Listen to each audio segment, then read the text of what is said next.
Bonjour à tous, voici mon deuxième extrait sur ma chaîne Les Chemins des Sources.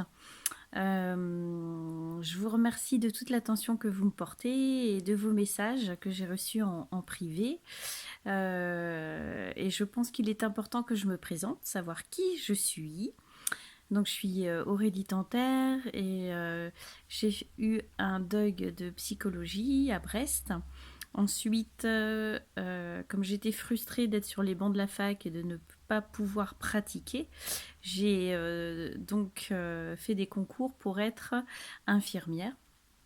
J'ai été reçue donc à La Rochelle, à l'IFSI, donc institut donc français pour devenir infirmière. J'ai fait mon diplôme d'infirmière et ensuite j'ai pratiqué dans divers hôpitaux en tant qu'infirmière en psychiatrie. Donc j'ai travaillé au niveau de différentes populations avec des adultes de toute pathologie. Ensuite, à Nice, j'ai travaillé à la Fondation Lanval pour aider les adolescents en service fermé qui avaient des problèmes psychologiques, donc de toutes sortes, donc des populations différentes, où nous avons créé des activités, nous avions des suivis psychologiques avec les adolescents. Ceci m'a permis de vraiment approcher toute cette population au niveau psychologique, émotionnel et mental. Ça a été très important pour moi au niveau de mon apprentissage professionnel pour détecter les troubles des populations et des personnes qui ne vont pas bien. Ça m'a permis vraiment d'avoir un cursus professionnel pour avoir une approche holistique, donc une approche, on va dire, globale, pour pouvoir comprendre, détecter, observer, puis ensuite proposer des suivis et des entretiens avec toute personne qui est a en lui des problèmes psychologiques et émotionnels à l'intérieur de soi. Voilà. Ensuite, j'ai eu mon premier enfant en 2008 et là, ça a été on va dire un carrefour de ma vie où j'ai décidé de refaire ma reconversion. Et j'ai rencontré dans ma vie une personne qui m'a parlé des approches énergétiques, alors que j'étais très très terre à terre, on va dire. Et j'ai compris qu'il y avait plusieurs approches différentes pour pouvoir aider les gens dans leur histoire de vie qui, bien sûr, est toujours unique. Et ça, c'est très important de comprendre ça. J'ai, pour ma part, fait une formation au niveau du Reiki. Le Reiki, c'est toute une technique émotionnelle et énergétique qui permet de comprendre les personnes à l'intérieur d'eux-mêmes et de trouver des clés et des outils précis pour pouvoir encadrer, accompagner les personnes qui ont des problèmes dans leur vie, que ce soit dans toute approche globale des personnes. Voilà. Donc depuis 2008, je me suis formée donc à toute cette technique. J'ai passé le premier degré, le deuxième degré, troisième degré et quatrième degré pour pouvoir ensuite enseigner cette technique à des personnes qui veulent devenir autonomes. Donc ça c'est très important pour moi, cette approche énergétique avec des protocoles précis de soins. Et voilà, donc cette technique énergétique qu'on appelle Reiki, R-E-I-K-I, comment dire, est une technique par imposition des mains de pouvoir lire les personnes dans leur histoire personnelle, savoir où est-ce qu'il y a des blocages, où est-ce qu'il y a des situations émotionnelles qui n'ont pas été résolues, qui ont pu être refoulées, qui ont pu être, on va dire, mises de côté et mises dans l'inconscient de chacun. Et ensuite, les personnes qui peuvent avoir des chocs émotionnels à différents degrés, continuent leur vie, mais à ces moments-là, quand on a une situation qui bloque, qui est difficile à gérer, c'est comme si on plantait un petit drapeau à ce moment-là et que peut-être qu'un jour on aura la possibilité et que la personne se sente prête pour y retourner et pour pouvoir comprendre ce qui s'est passé, en avoir conscience, trouver l'outil pour pouvoir gérer ça au quotidien. Ça, c'est très important. Et cette technique de Reiki peut vraiment aider par l'écoute, par l'énergie aussi, de pouvoir retourner à ce petit drapeau et pouvoir vraiment s'en libérer. Voilà, c'est toute une approche énergétique qui est très très importante, qu'on n'en parle pas beaucoup, mais bien sûr, voilà, ça c'est ma croyance, c'est ma technique, c'est le support que j'utilise pour les personnes que je reçois en soins ou maintenant en formation, quand ils veulent devenir des élèves, pour pouvoir vraiment être à l'écoute de soi-même, de son corps, pour savoir qu'est-ce qui se passe en nous, pour savoir tous les mécanismes de défense, d'attaque qu'on a pu, comment dire, qu'on a pu comprendre et qu'on a pu faire dans notre vie depuis qu'on est né jusqu'à cette prise de conscience où on se dit dans ma vie, est-ce que j'ai géré mes conflits à l'intérieur de moi? On a tous des défauts. Quels sont mes défauts? Quels sont mes mécanismes? Et comment je peux gérer au quotidien ma vie? Voilà. Ça, c'est très important de comprendre ça, d'avoir cette conscience-là. Après, chacun est libre de faire ce qu'il veut. Et c'est ça aussi, c'est retrouver un libre arbitre, ne plus se sentir soumis par rapport à ce qui se passe autour de soi, dans la société, avec les gens, avec la famille. Voilà, c'est toute une approche globale que le Reiki peut apporter et qui peut vraiment permettre une approche de compréhension sur soi-même. C'est toute une écoute de soi. Et ça permet en toute liberté et aussi de respecter à son rythme, et c'est ça qui est très très important, de pouvoir se connaître et ne plus se sentir impuissant par rapport à sa vie, par rapport à soi, par rapport à ce qui se passe dans notre tête. Quand par exemple on a une insomnie le soir, ça veut dire que quelque part il y a quelque chose qui nous trotte dans la tête, qu'on n'arrive pas à s'en sortir. Donc quand il arrive ça, quels sont les outils que je peux utiliser de manière réaliste pour pouvoir gérer ça émotionnellement, psychologiquement et même physiquement. Quand on a des maladies, après c'est une croyance et c'est ma propre croyance et ce n'est pas forcément la vérité, mais qu'est-ce qui se passe? Pourquoi, par exemple, j'ai une maladie à ce moment-là dans ma vie? Quel est le message? Ça, c'est important de comprendre tous ces phénomènes-là. Et cette technique de Reiki m'a permis d'aller à l'intérieur de moi-même pour me comprendre. Voilà. Après, il y a d'autres supports. Ça peut être la médecine chinoise, ça peut être le théâtre, ça peut être le sport. Chacun est à même de trouver ses outils, ses clés pour pouvoir être acteur de sa vie de manière responsable, réaliste et de manière juste.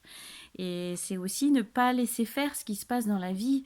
C'est ne pas avancer, faire. Et c'est se dire à ce moment de ma vie, je me retourne à l'intérieur de moi-même et qu'est-ce qui m'arrive? Qu'est-ce qui se passe là, à ce moment-là?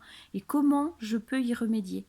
Bien sûr, on est sociable et on a besoin des autres pour trouver des clés, mais au bout d'un moment, il faut pouvoir être autonome et se dire, ok, il y a des techniques, je choisis la technique qui me fait le plus vibrer, je choisis la technique qui me permet de devenir saine à l'intérieur de moi, et d'abord soi, pour ensuite avoir des relations justes avec déjà soi-même et avec les autres. Voilà.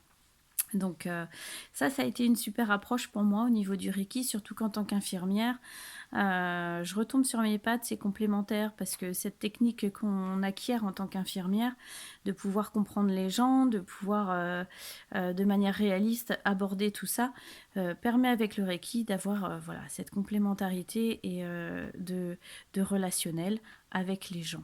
Très très important. Donc c'est pareil au niveau de, comme je suis enseignante Reiki, alors qu'au départ je pensais jamais être maître Reiki, parce que maître Reiki c'est un grand mot.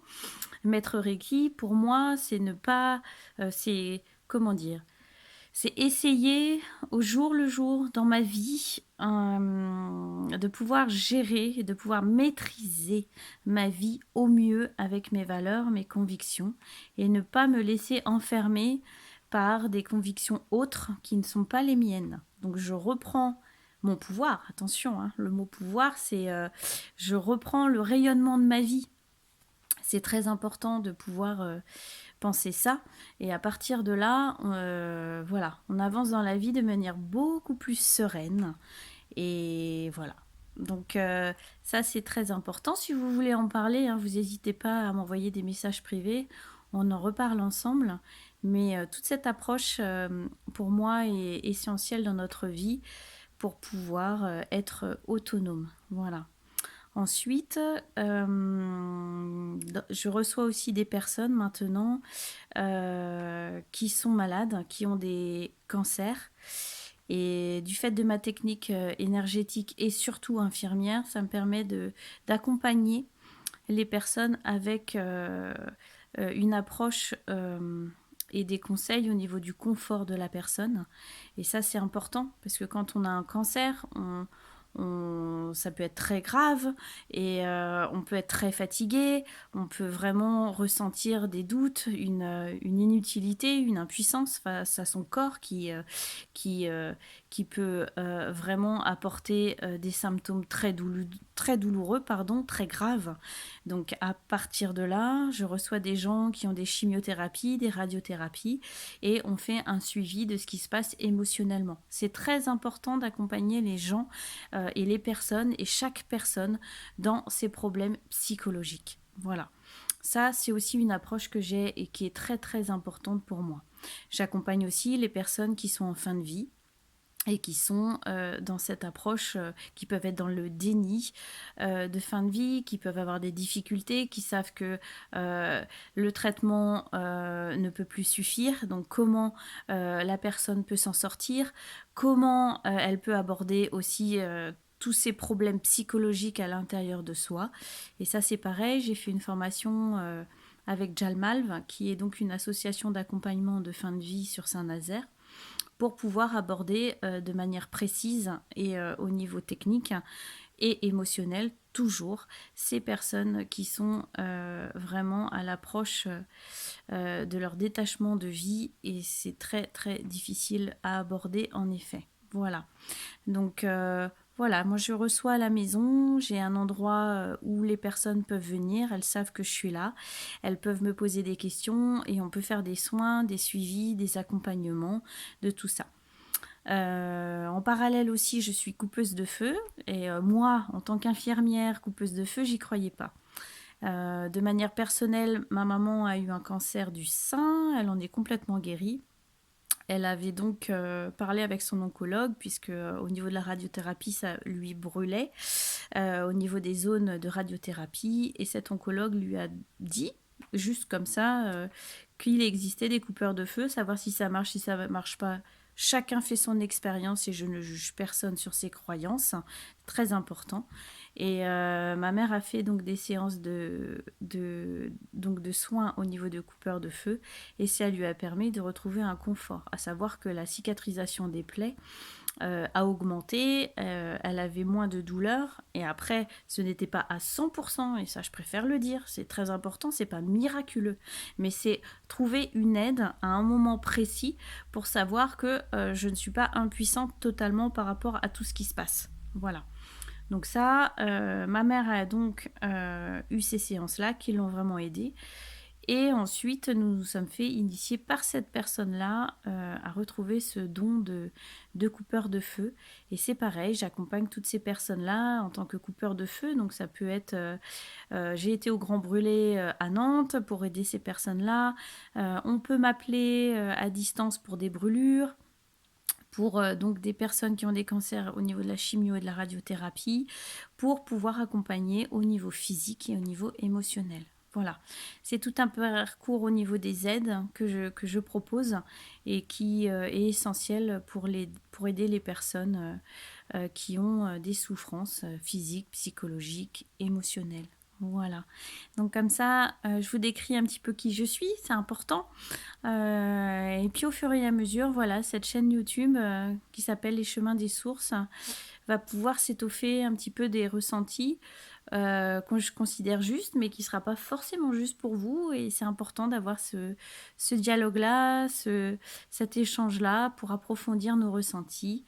Et si vous avez des questions sur ce que je viens de vous dire, n'hésitez pas en MP. Hein, donc j'ai une adresse mail, c'est T Aurélie 79@gmail.com et on peut très bien échanger sur tout ça.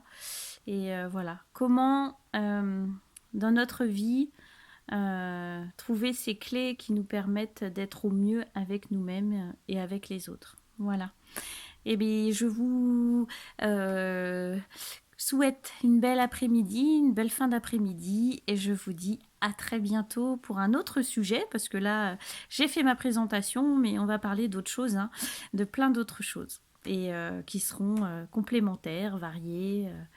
Voilà. Je vous fais des gros bisous. À très bientôt. Ciao, ciao.